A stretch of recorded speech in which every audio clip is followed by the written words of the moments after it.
North Korean leader Kim Jong-un visited China for the third time in less than 3 months, and the latest visit comes just a week after his historic summit with the US president.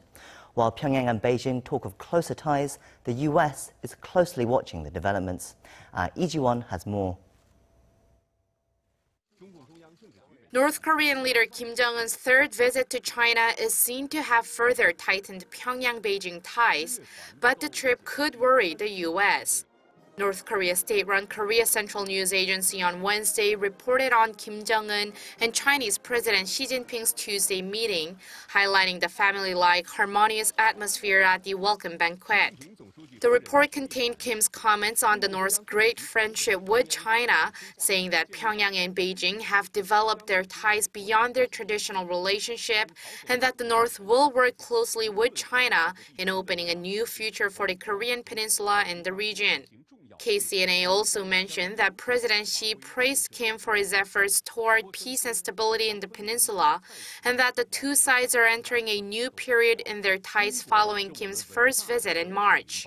Xi also said that Kim's latest visit shows the world the unwavering relationship between the two.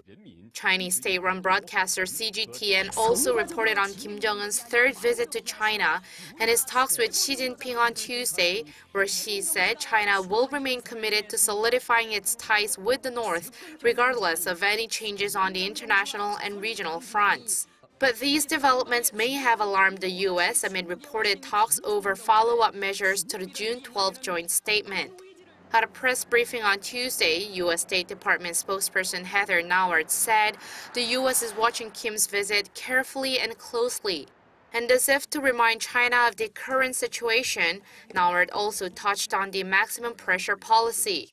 I'd like to underscore the good work that President Xi and the Chinese government have done in helping to bring North Korea to the negotiating table, and we look forward to their continued support of the United States policy, and in fact, the world's policy on the maximum pressure campaign that we had instituted more than a year ago today. Meanwhile, Nauert confirmed the U.S. has been in contact with the North since the summit in Singapore and that it's looking forward to Pyongyang following through on its commitments and agreements. However, she didn't announce any travel plans for Secretary of State Mike Pompeo or any lower-level officials to Pyongyang. Lee Ji-won, Arirang News.